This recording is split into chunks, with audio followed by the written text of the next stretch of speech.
So walk me through the space that we're standing in right now. I see the traditional bookshelves as well as the seating area. So we actually have kind of a bunch of different spaces in the media center. We've got, a group classroom setting, so teachers can come in, work with our media specialist. Behind that, you actually can see our television studio, and it's where we 4 days a week have WIRO that streams to all the classrooms, and our students do those broadcasts. As you move over to this area, it's really just a flexible classroom setting where kids can work together. Teachers can actually do lessons, very flexible, comfortable. This what I would say is really state of the art for a middle school media center. Yeah, it looks like a college. Yes. Well, and I think what's important too is giving students more opportunities to collaborate and talk with one another. When we hear state of the art, I think a lot of people go to technology, where we want more to be about people and relationships and kids' social, emotional development. So in addition to the academic piece, talking with each other and learning that way. And we know that from research to be very powerful. So these spaces fit that opportunity. I was going to say, you guys live it, you breathe it, so this is going to sound obvious to you, but how does this space facilitate that sort of engagement? Well, I think just the format of the chairs, you're facing each other, you're not in rows, you're looking at people's faces, you're reading their body language, you're interacting and discussing and brainstorming and collaborating. And I think too, it's a very comfortable space. When anything has a cushion, and especially a middle schooler is going to feel right at home because they love, whether it's tipping in their chairs and traditional desks, they love to sit back, relax, and it makes them feel comfortable and more likely to participate. So this is the original space. This is original space, and these were where the media center now was just small classrooms, so that's been completely reimagined. And then we've got a bunch of new small classrooms as we walk through the old space, brand new bathrooms. And then as we come into here, so this is all new building. We've got 2 classrooms here. These are part of the team area with a door that actually can open. So we have a really big space so that teams can get together. And then Tracy, I don't know if you want to talk about this area. Yeah, this is similar to what we talked about in the media center. This provides an opportunity, whether it's a small group from a classroom to get together to talk, or a student to come out and have a spot to work separate from what can sometimes be the noise of the classroom, the activity of the classroom. It's kind of call it like a breakout space. And prior to this, we didn't have any spaces like this. So this is brand new classroom space.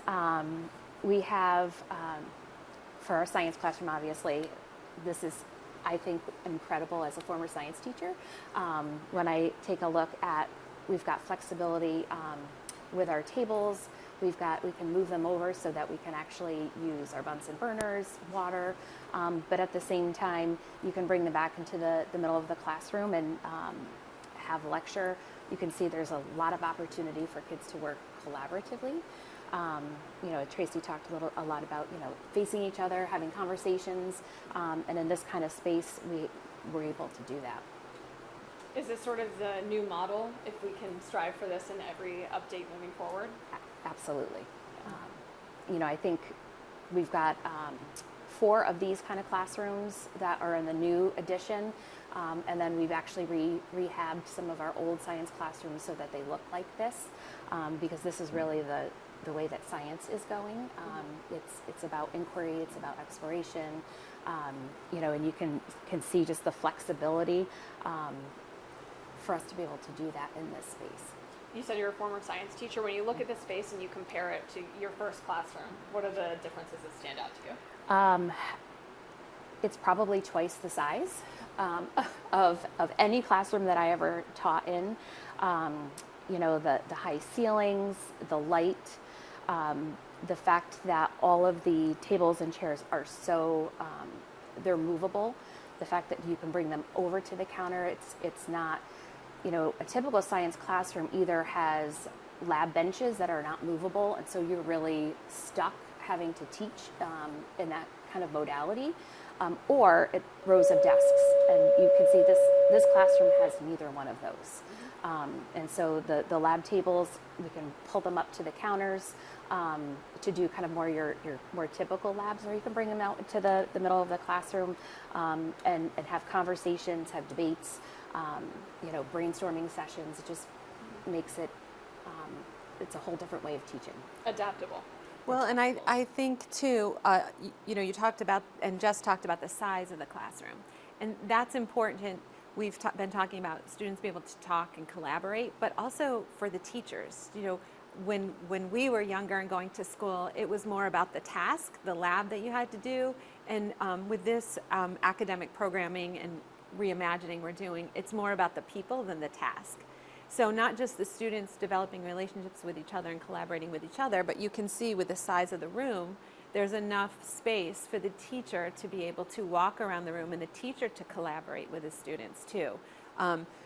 Versus the smaller rooms where if you had lab tables, you maybe wouldn't have the flow for the teacher to be circulating in the same way, and the teacher would be at the front of the room giving instruction. Now this is freeing the teachers to do what they always want to do, build relationships with the kids and guide them as well.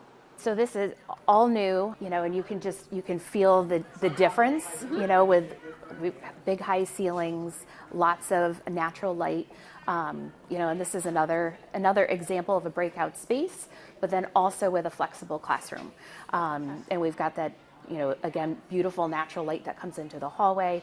And, as we're working with our steering committee for our middle school redesign and kind of reimagining the type of instruction that we have and the type of classes that we're offering, this is just a great example of one of those spaces that we could offer some of those different kinds of experiences for kids than we've ever been able to offer before. Mm-hmm. And how wonderful it is that, we talked a little bit earlier about social emotional learning, like to be in school and to be collaborating with your groups, with your teacher, and to see the outdoors. Mm-hmm. It sounds small, but it is. It's good for the soul, right? Mm-hmm. And we know, especially middle school students, are going through a lot of development emotionally and physically, and I think those touches are really important for their well-being and for them to be in a frame of mind to learn because they're feeling good.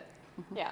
Obviously work is still being done, but what has the feedback been, both from students and teachers so far?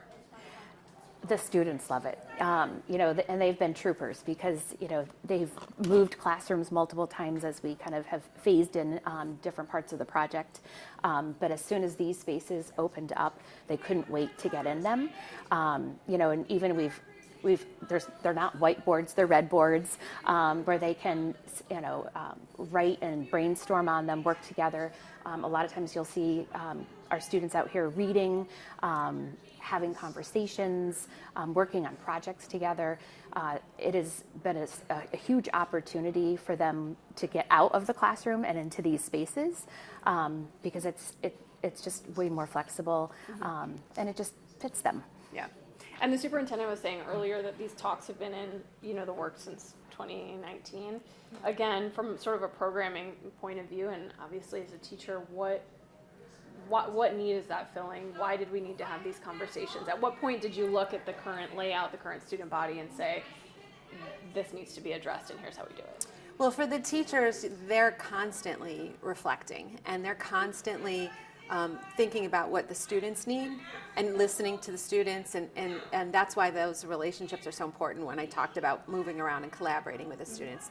And they're really excited because of the program possibilities and making the rooms flexible rooms so that we can change the room to fit what needs to happen in a lesson.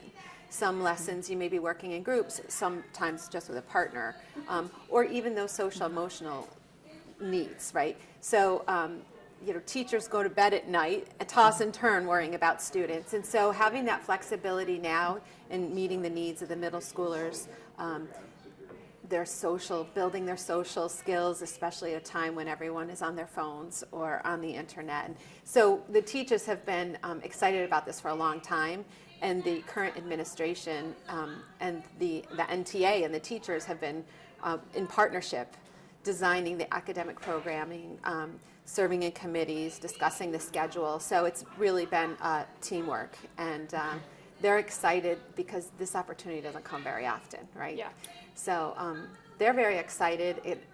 Excited for the teachers, but especially excited for the students, in that we're going to meet some of those needs and also plan for the future better.